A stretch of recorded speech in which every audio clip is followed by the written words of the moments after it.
so much for the introduction. As she said, I am Julie Menden. I am so excited to be here. I am so excited for air conditioning. Sarah, the last conference we were at, the hotel air conditioning broke. I am from Wisconsin, okay? And it was 94 degrees in those rooms. So thank you for air conditioning. I'm so excited to be here. So I do want to get a little bit of a feel for the room before we dive in. So who do we have in here who works like within organizations? Okay, so mostly, and then who do we have is like entrepreneurs, business owners? Okay, sounds good. Thank you. That helps give me sort of a feel for the room. So we're going to dive in right away because now we got a cruise on time. I'm going to set the stage for you guys. So I want you to imagine that you are in your car. It's a great day. You've got the windows rolled down. You're in a great mood, and someone cuts you off. How do you react? Keep it PG. Relax. Honk. What was that? Honk. Honk. Maybe they're something. Something's an emergency. Ooh, already different responses. So I want you to remember your instinct of how you're going to react because we are going to come back to that. So a little bit more about me. This is a huge screen and there's my face. There it is. Wow, like big on the screen. So who am I? Who is this person in front of you? I always have that question when I see speakers. So as I mentioned, I am Julie. I am from Wisconsin. So excited. I've been here in Arizona for a week doing a couple conferences. So it's been beautiful and amazing. I am, as she mentioned, I am a leadership and performance coach. So I work with executives. I work with business owners and entrepreneurs. And I help them really overcome the self-doubt, some of that negative self-talk, so that they can really step into clarity and confidence, speak with impact, and really drive forward results. So I do this through one-on-one coaching, I do group coaching, and then I do workshops and speaking as well. I do have a background in leadership development, so I worked for a large Fortune 500 company in leadership development and also public sector, and then launched my own business in 2020. So I understand both the worlds, and I'm so excited to be with you guys today. So what does self-leadership, when you hear the word self-leadership, what does that mean to you? Just throw out a couple answers. How you grow and become a better person from challenges. Awesome. What else? Time management. Oh. It's up to you to get done what you want to do. Yes, it's up to you to get done what you want to do. Similar accountability. Accountability. Yes. Setting goals. Yeah, all of this is part of our self-leadership. And to add to that, self-leadership is really our awareness. Having these high levels of awareness for ourselves and for others. Also, it's your energy. Has anyone ever thought about your energy when you thought about self-leadership? Couple head nods. That's awesome. Because usually when I say energy, they're like, huh? We're going to talk about it. So energy is your ability to really shift and lead your energy and the energy of others. When I say energy, I want you to think about how you are showing up. We're going to dig into that today. Also, self-leadership is growth mindset. Has anyone ever seen the research, Carol Dweck, fixed versus growth mindset? So growth mindset is this belief that you can learn, that you can grow through challenges. You aren't just stuck in the skills that you feel like you have. Versus fixed mindset, you are good at things, you are bad at things, and that's just the lane you stay in. So self-leaders really have this growth mindset and overall satisfaction. So this is all based in research. This is based in research on neuroscience, positive psychology, cognitive behavior. And what we find is that people who have higher levels of self-leadership have these things, have higher levels of satisfaction in 14 different areas of life. Leadership, relationships, financial success. So this is super important for us to really be able to harness our self-leadership. So what we're going to talk about today, we're going to talk about why does self-leadership matter? We already talked about a few things. We're going to actually learn a self-leadership framework. It's a unique way of really developing your emotional intelligence. And then we're going to learn how to really shift for you to be able to choose how you're showing up in order to get the results that you want to be getting. So why does this matter? I'm cutting across. Got to do it. So why does this matter? Because the majority of people are living in the fast lane. The fast lane. Frustrated, anxious, stressed, and tired. Anyone feel like they're in the fast lane? Yeah, I see head nods. Frustrated, anxious. The majority of people are living here. Most people focus on what is going wrong in a day. We focus on all the things that are going wrong. Burnout rates. I pulled this statistic when I was doing a similar presentation for an organization in 2021. So these were like fresh. The burnout rates in 2021, based on a Forbes article, 60% of leaders were feeling used up by the end of the day, which is a strong indicator of burnout. 86% of hypo, so high potential employees, were feeling burned out, which also meant they were more likely to leave their organization. And overall, just all of us navigating the change in the way that we need to work, more technology stuff, in the way that we need to do work. So this matters because if we are constantly showing up from this place, how effective are we going to be at the results that we want to be getting in our life and in our business? So these are just some common challenges. I am not going to read them all to you, but these are common challenges of individual contributors, so non-leaders, executives, business owners. So some of the thing is lacking consistent confidence, having a hard time really taking things from strategy and plans to be able to actually execute. I think a lot of us are great talkers. I'm going to come up with this strategy, but we don't actually know how to execute. Things like time management we talked about, work-life balance, persistent feelings of stress. So this stuff matters because we know from the research that this is how people are showing up right now. So imagine, what would it be like if you weren't living in the fast lane constantly? If you weren't constantly frustrated and anxious and stressed and tired? How much more could you accomplish in your career? How much more could you accomplish in your business? How much more could you accomplish in your personal life if we weren't constantly fit? I think of it as like this weight. So you're just weighted down and you like keep going lower and lower in quicksand of life, right? So what would be possible for us if we weren't constantly showing up from that place? So what does it take to get there? Right? It's like, oh, that sounds beautiful.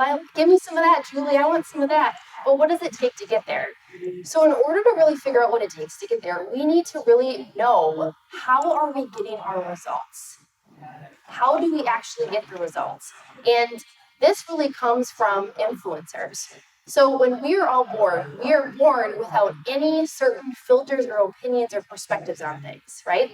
And we get all of these from influencers in our lives.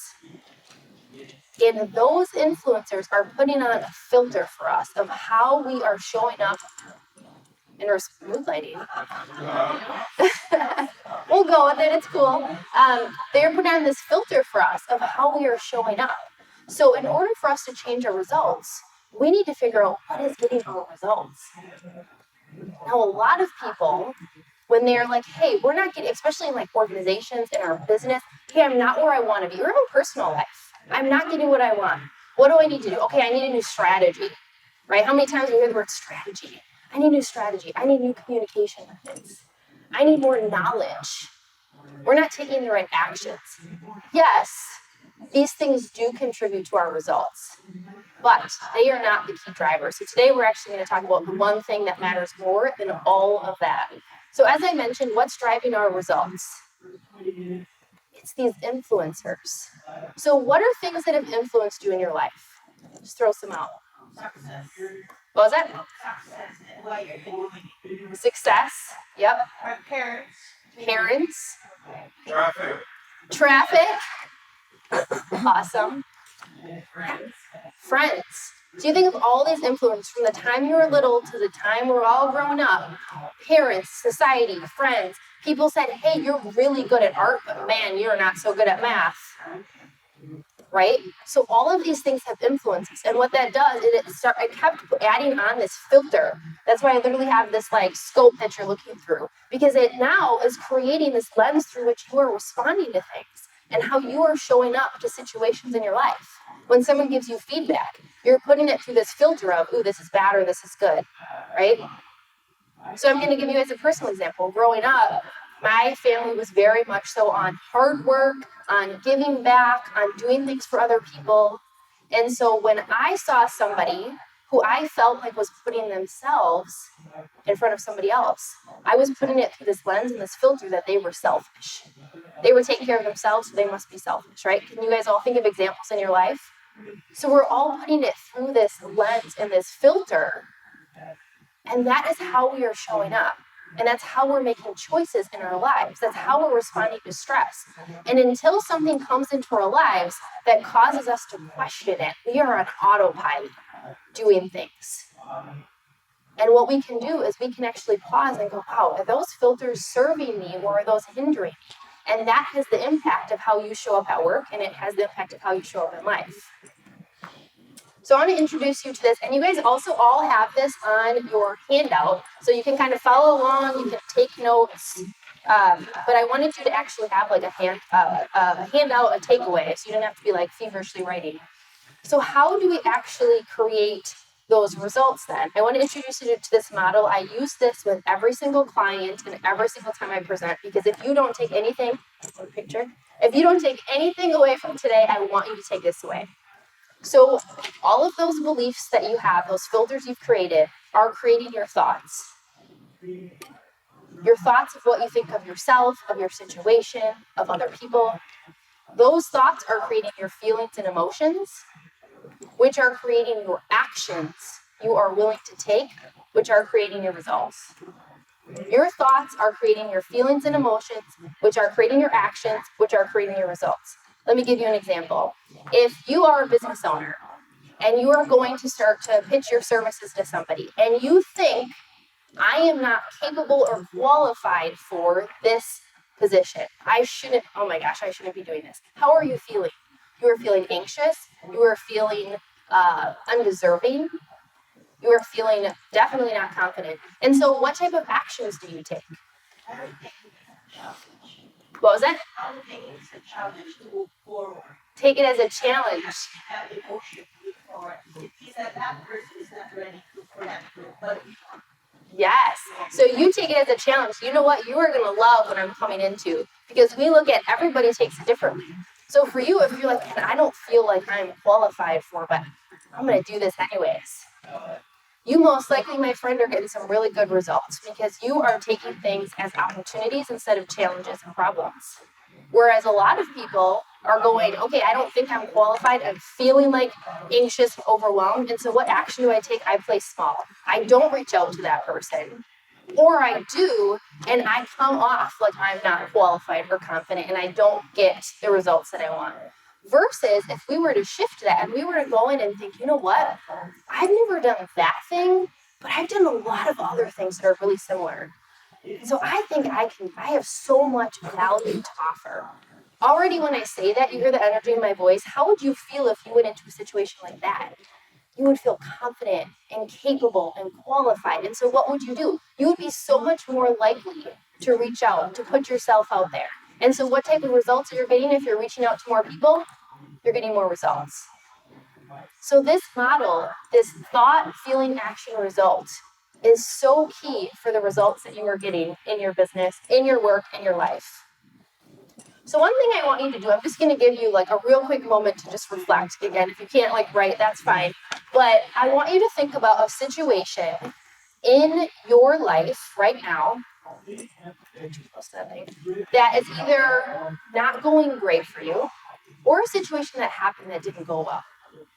So I want you to think, just like take a minute to think of what that situation is it's not going well right now, or a situation you had. And what were you thinking about it? What were those thoughts that you had? I see reflection here. I see smiling. So I want you to think of that, and this is going to be one of my homework assignments for you to think about later. What is the situation in your life? How are you thinking about it? And if you're thinking about it that way, how are you feeling? And then what types of results are you getting as a result of that? So, Can I share something? yes, absolutely. I love that. So, I was fired as a president in Toastmaster. It was crushing. It feels so bad. It hurt me so bad. And that next day, I have a presentation from my business. And I really don't want to present to a lot of people. I'm like, how if I get this stuff? How if I cannot even present that? They can fire for 8 people in Toastmaster. I'm going to present to a lot of people. But the person who believed on me said, no, stand up, go right in. So about 7 of us present right there, in front of speaking. And then since I got crushed, I connect with the Lord. Yes. And after that event, I feel like a celebrity. I want every single one to talk to. I found out secret sauce. That's the secret. Thank you so much for sharing that. And again, that is such a great example of taking a situation and shifting our perspective.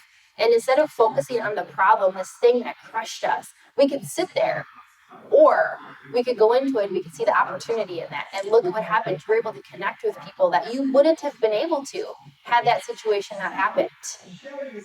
And think of if you were able to do this in the situations in your life. That is what self-leaders are able to do. Of course, we all experience things that knock us down, that make us feel like, oh, really? Again, another thing? How could this happen to me? The difference is those who are able to shift out of that quicker and not stay there, right? Because we know those people that when you're around them, you just feel exhausted. Like their energy, everything about them, they just drain you. Versus when you're around people who energize you, who pump you up. Like when you are with them, you're just like, oh my gosh, I can do anything.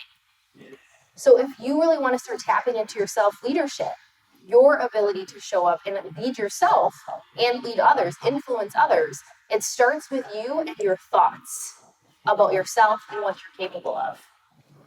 So I want you to reflect on that situation, and I want you to think, how is that thought serving me? And how is that thought serving me and the results that I want to be getting? So what is underneath all of this? What's underneath all of these results, all of these thoughts, all of the things that we are getting or not getting? And I already said the word a couple of times, it's your energy. Your energy and how you are showing up. Actually, at the earlier part of this week, I was doing a training for a women's conference on speaking with confidence. And while what we say matters, and it was all about helping them speak with more clarity and conviction, and yes, our words have so much power, but more than our words, it is our energy behind what we're saying. And that is really the key pillar to having strong self-leadership, is the energy, how you are showing up. So when I talk about energy, that's really what it is. It is how you show up to situations in your life. It's how you show up for yourself. It's how you show up for others. It's how you show up to projects. It's how you show up to challenges. So when I say energy, if energy doesn't vibe with you, I want you to think of how I'm showing up. And the majority of the time, like I mentioned, I have worked in leadership development for years. I know all the models. I know all the frameworks. I've done all the assessments. I've worked in a lot of different organizations and a lot of different levels of leadership.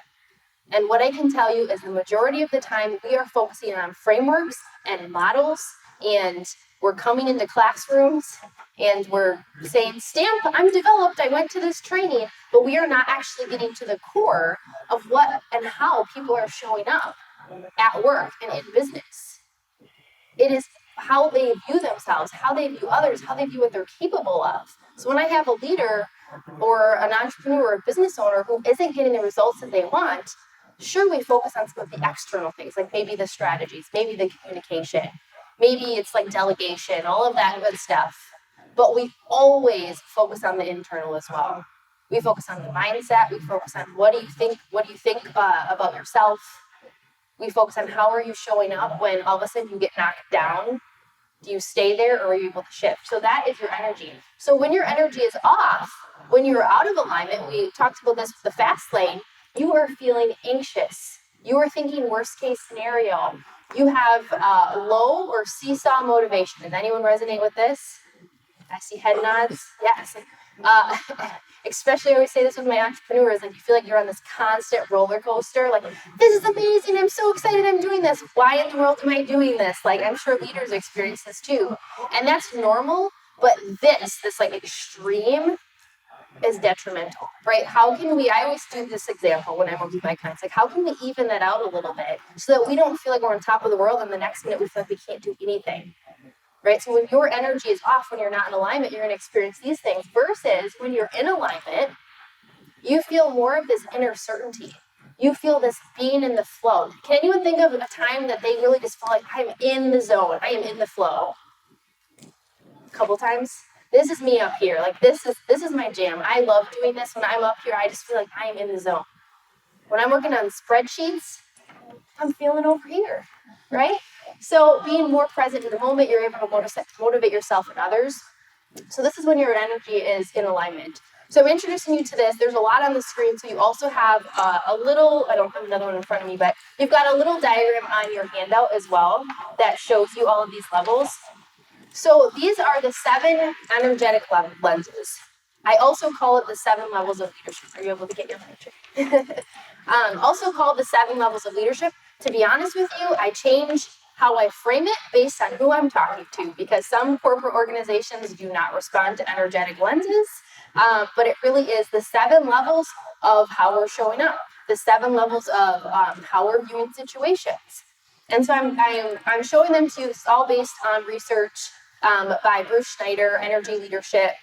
It's one of the things that I'm certified in. This is actually an assessment. So I give this assessment to my clients. I think I have it as part of the raffle here as well. I offer that up. So I give this assessment to my clients. It's an 11-page personalized report that's different than like DISC or Myers-Briggs or Enneagram. Those ones are all personality assessments. This is an attitudinal assessment. And it's really assessing your attitude and your perspective on things. And so I will actually get a personalized report for you that would show me what is your typical go-to level when things are going well for you, and what is your typical level when you are under stress, and how is that impacting you? And then we use that in our time together to help you to really elevate that level of energy and help you get better results in whatever it is that you came to work with on. So I'm just going to introduce for you a couple of these key points about this. So there's different types of energy. We've got catabolic energy. When I say catabolic, this is like this destructive, this is the stress response. So when we are under stress, our body is actually breaking down and it's creating adrenaline and cortisol so that we can push through the stress, right? And so a lot of the times, especially in certain fields, I will have leaders say to me, well, I work really well under stress. I work under stress. Yes, for a point in time. And then it wears you down. You are not, just imagine how much better results you would be getting if you were more in the ease and the flow and you weren't constantly like pressure and forcing things. Versus anabolic energy, which is levels 3 through 7, this is more of the constructive, the building up. Because what happens is when we are not under stress, we're actually able to optimize our system. So this is where I geek out on the science, but I'm just going to highlight it. I won't get into all the details, but I think the science is important because this isn't just like me blowing smoke, right? So this is all based in science. So when your brain is not under constant stress, you are able to think more creatively. You are able to see opportunities. You are able to have more empathy with other people, connect with other people. And who doesn't want that in whatever field you are in? So these levels 1 and 2, this is very much so that catabolic energy. And a lot of us have this in our stress reaction. So something happens to us and we feel like the victim or at the effect of things. When you're here, you feel like I have no choices. Everything is completely out of my control. Level 2 is like anger. I am so frustrated. I am so mad. Level 3 is this rationalizing. It's okay. It's fine. It's going to be okay. Level 4 is this place of care and compassion. A lot of the times, my teachers, my coaches, my people like that have a lot of level 4, this like care, compassion for others. Level 5 is this collaborator. This is where we actually see the best leaders is having a lot of level 5 because level 5 energy is this win-win. How can we work together to solve this challenge? How can we collaborate together? Level 6 is this creator, this intuition. This is really when you're tapping into that, like in the flow, in the zone. And then level 7 is like this highest level of I'm doing exactly what I'm meant to be doing. So these different energetic lenses, we all have them, and we all show up in our lives in different forms. I always call this like your unique genetic makeup. So I want you to think about what areas of your life do you have a lot of level 1 and 2? So level 1, this is I am at the effect of everything. Everything is happening to me. Level 2, frustration, anger, resentment. I feel like when I'm at the level 1 or level 2, if I can wait 24 hours, I can move out of that stuck spot. Mm-hmm. And if I'm active in 24 hours, I say what I shouldn't. You know, Yes. I make a big deal out of something. It helps to wait. Yeah. Thank you for sharing that. That's really good. And that's a prime example, right? So when we're in that moment, when we get triggered is really what we call it. We get triggered by something and we respond or we react really versus consciously respond, right? So if we were to be reacting, we probably are saying things we don't want to be saying, right? And so what I would challenge you is think of how powerful would it be if we didn't even need the full 24 hours, right? If we could cut that down and we could really be able to pause, reflect, and then consciously shift and choose, okay, maybe level 5. What is the opportunity like here? Why did this happen? And do that even faster. Just think of what those results would be. But it always starts with that awareness because the problem is the majority of people don't know that that is how they are responding. They don't even realize that they are acting like they are at the effect of everything, or they don't even realize that they're getting triggered and angry about everything. And so the first step is always awareness. I always say you're starting to get better because this is like flexing muscles. I always compare this to like fitness. Like if you wanted to start lifting heavier weights, or if you wanted to start running, whatever it might be, you have to start somewhere. So if you want to start becoming more aware of how you're showing up and increase your self-leadership, you got to start with the 5-pound weight, and then the 8-pound, and then the 10. If you're like me, that's like 15 is the max I can get to. But I could go higher if I kept trying, right? And so it's like a muscle you need to flex. So you need to start becoming more aware of how am I responding to things? How am I showing up when something doesn't go my way? When someone gives me feedback at work, when a client says they don't want to work with me anymore, when a friend says something that triggers me, right? So I want you to really reflect on what areas of your life are you experiencing a lot of level 1 and 2, and what would happen if you weren't experiencing as much of that? And then I want you to think, what areas of your life are you experiencing that levels 4 through 7? And what would be different if you experienced even more of that energy? I'm just going to pause for a minute. Yeah, any thoughts or questions? That other matter. You grow more. You grow more? Oh yeah, or the stuff. But the first one, if I have a bad mood, like, oh, this day is so happen, you know, I'm having a bad day, I automatically start doing wiggle, make myself happy so that all the bad energy will get out of my system and then good energy will come. That's a really powerful technique. It's actually getting it into your body. This is why I move a lot, because I talk to people about like moving your body is actually changing your brain. Right, so that's what people say. Maybe go out for a walk. Or before I present, I'm always in my room. I look like a crazy person. I'm dancing. I move my body because you're actually getting it into your body, and you're actually changing your brain, which is crazy. For me, like level 1 or level 2 is like when I encounter someone that's experiencing a level 1 or level 2. Like it's either at work and they're just, for whatever reason, they're very stressed or very angry and then react. They're very emotional. Mm-hmm. Don't really, so I prefer not to work with them. I'm like, somebody.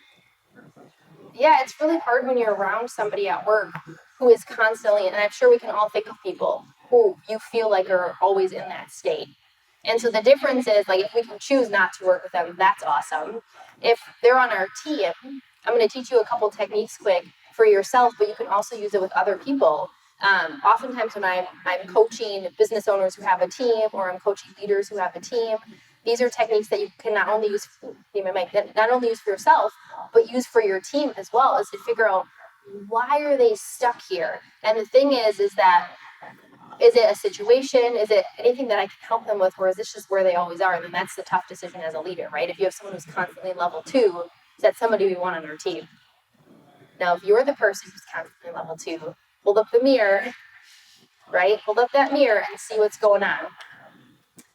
So leadership at every level, I'm just going to go through this highly, but sometimes when I talk about these levels, it's hard to tangibly think about, like, okay, what does that actually mean? How does that actually show up?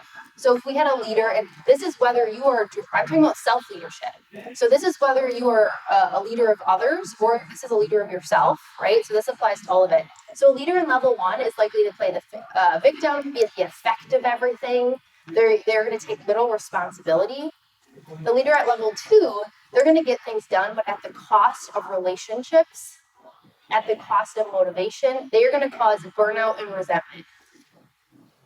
I want you to all think about people you work with and yourself as I talk about these. Level 3, they are going to tolerate less than optimal solutions. Level 3, again, is very much so, I want you to ask yourself, what are you tolerating?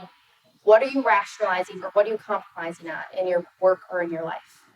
That's level 3. Level 4, this is a leader who's highly caring and compassionate. The challenge with level 4, and I'm guaranteeing I have some level 4 leaders, people in my room here, is level 4, the tendency is to constantly give. I want you to think of a glass of water and you're giving to everybody else, and then you come back and you have no water left for yourself. So while we think a leader with level 4, or as a person with level 4, I'm so caring, I'm so compassionate. If you are giving it to everybody else, not to yourself, you are burning yourself out. You are dropping into levels 1 and 2. Level 5, again, this leader is going to look for opportunities. They're going to look for solutions. Instead of seeing problems, they are going to see opportunities. Huge skill set. And then level 6 is really being able, go ahead, take pictures. Level 6 is really being able to unite people, connect people. It's the synergy when working with people. The difference between level 4 and level 6 leaders is that a level 4 person or leader is like, I need to help them. They need my help, and I need to be the one to help them. Versus level 6 is, I'm going to empower them to help themselves. That's a really big shift. And then level 7, nobody lives in level 7 all the time. But we can all learn to tap into it, or we're just getting more into our creativity. So I want to go back to the situation that I started with. You're driving in the car, windows rolled down, you're in a good mood, someone cuts you off. We all had different responses. Are you starting to see your response with these different levels? Right, so level 1 response, of course I got cut off. I always get cut off. Level 2 response, probably a few swear words. If you swear, maybe honking your horn, right? Level 3 response, okay, it's fine. It's all right. That was level 3. Level 4 is, oh my gosh, I hope everything's okay. They probably have something wrong. Something's probably going on. Level 5 is like, okay, I hope they get where they're going. And that was like a really good way for me to check my reflexes, because I was able to hit on the brakes. That's level 5. It's like a win-win. Level 6 is just another day out on the road. It's just how it is. Level 7, I don't think anyone has level 7 response when you get cut off. So I want you to think about this very simple example and how this translates into your personal and your professional lives and how you're responding to things. So I want you to think about what your go-to level is, right? So we won't have time necessarily today, but just take a moment and think of, what is my go-to level most typically? How am I most typically responding? Right? So how am I most typically, when things are going pretty well, how am I most typically, and then where am I most typically when I'm under stress? So I want you to reflect on that. So before we wrap up, I want to share with you what are some things that you can do then to shift those, right? Because the information is great. Okay, cool. Awareness is only one piece of it. How do we actually have action, right? And my goal for you is you walk out of here with at least one thing that you can do differently. So when we think of how we want to show up, it's okay, Julie, ideally, I would love to be in level 5, 6, and 7 all the time. That sounds great, but that's not realistic for me. But we absolutely can learn to shift that. So how do you want to be showing up? So the challenge is these are the things that get in the way. I also put a little diagram for you on questions to ask yourself related to these. The things that get in your way, I'm just going to give you a really high level, is 1, our inner critic. Any version of yourself saying that I'm not good enough. Any part of you saying I'm not good enough is your inner critic. Assumptions and expectation because something happened in the past, it's going to happen again. The last time I reached out to that person, they said no, so they're probably going to say no again. The last time I gave feedback to that person, it didn't go well, so it's probably not going to go well again. Those are all assumptions. Limiting beliefs, these are really generalizations that we accept to be true, so very general ones. Money is stressful, money is hard to come by, I can't make a lot of money, money just tends to be a limiting belief for a lot of people. And then interpretations, and that's labeling or making a story about something and believing it's fact. Prime example, I'm in this meeting with a person and they just rolled their eyes at me, they don't like me, oh my gosh, I don't think they like me. And now every time you're around that person, you're really worried they don't like you. Guys, maybe they had something in their eye. Honestly, right? Just think of these stories that person didn't email me back, they probably don't want to work with me. They're probably on a vacation, right? We make up all of these stories. So this stuff all gets in the way of us being really able to show up in those higher levels of energy. And my biggest thing to share with you is you always have a choice. You are always at choice. You just have to be able to step back and see what your choices are. Because if we are constantly reacting to things instead of responding, choosing how we react, then we're always going to be caught up in that fast lane. We're always going to be frustrated, anxious, and stressed and tired. So you always have a choice. It starts with awareness. Thank you. It starts with awareness. It starts with acceptance. And then we go to action. So awareness. How am I showing up right now? How am I responding to the situation? Accepting that it's okay. Because I think a lot of the times what people do is they try and like shove it down. Does anyone do that? Like they feel something. I see like a smile right here in the head nod. You feel something and you're like, oh, I shouldn't be feeling that way. That's bad. And you just like shove it down. But eventually it all comes bubbling back up. And then you have that like explosion, right? So it's awareness of where are you at? Accepting it. Wow, it makes sense that I'm feeling really angry because this just happened to me. Just accept it and own it. And then it's action. What do I want to do with this? So for you, as you walk out of here and you start to think of how do I actually implement this into my life, as my challenge was for you, it's first of all that awareness. Like, how am I showing up? And saying to yourself, acknowledge it. Like, okay, this is how I feel. And it makes sense I feel that way because I just had a horrible day. And also, what do I want to do with this? How long do I want to stay there? Do I want to stay stuck there? Is this getting me the results that I want? And sometimes we do need to stay there. Sometimes we need to choose to sit and anchor. Like we just need to feel it and let it out, and then we can move on. But it's always reminding yourself that you have a choice. Because when we feel like we don't have choices, that is where we feel like we are at the effect of everything. So one of the reframes that I'm giving to you that I would challenge you is we think about that situation we just talked about before, and you had already shared a great example of how you shifted yours. But if you were to think of that situation and how you're currently thinking of it, and I want you to think of this as like a domino effect, right? So you have that situation, I'm thinking this, I'm feeling this, and these are the actions I'm taking or not taking. And if that thought is not serving you, I ask you, what is a more empowering thought? So I walked through the example before. If I were to walk into a situation and I were to think, I'm not capable, I'm not qualified for, think of that domino effect. Versus if you were to try on a new, more empowering thought, even if you don't believe it, that is the cool thing about our brains. It's just like power visualization. Even if you don't fully believe yet that you are like totally capable of and so qualified for, if you start trying that on, you start saying it to yourself, I am capable, I am qualified. And then you think of that domino effect. Those are results that are going to shift for you. So this is the tool that I want you to walk away with, that I want you to really reflect on different situations that you come into, with personal, with professional, and how can you go through this? If this thought is not serving you and getting you the results you want, what is a new, more empowering thought? And then the last piece of this, the diagram I just showed you, these are questions you can ask yourself. So if you feel like you have a lot of those feelings of I'm not good enough, I want you to become aware of it. Where did it come from? Why am I feeling like I'm not good enough? Why is it showing up right now? If we ask better questions, we get better answers. So starting to really ask yourself, why do I feel like I'm not good enough right now? If you are someone who makes a lot of assumptions, just because it happened in the past, what makes you think it will happen again? Limiting beliefs. How true is that for you really? Like if I were to hear someone say like, oh, I can't do this. How true is that really? And usually the answer is, I guess it's not true. I grew up with that. That's a belief, right? Get rid of that. We don't need that. And then interpretations. If you're someone who's constantly making these interpretations about things, ask yourself, what's another way to look at that?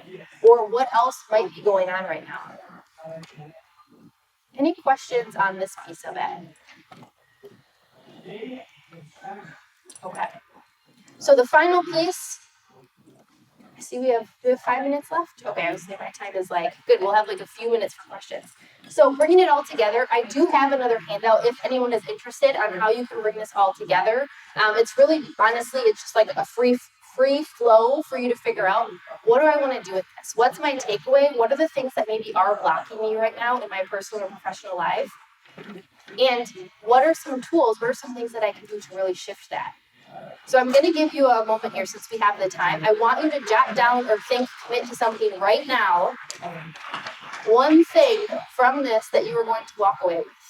I'm going to give you like 30 seconds to either write it down or think of it. What is one thing that you are going to walk away with, try and implement, or do differently? I think just remember that you always have a choice Yes. in every situation, whether you like it, you still have a choice to look at it from one perspective. If you want to be in the situation, you can do it. That's so powerful. Thank you for sharing that. You always have a choice. We don't always love all of our choices, but we already can feel more empowered and in control when we know we have a choice. Anyone else want to share? Connect with people who believe on their vision, Connect with people who believe in your vision. and then you will grow.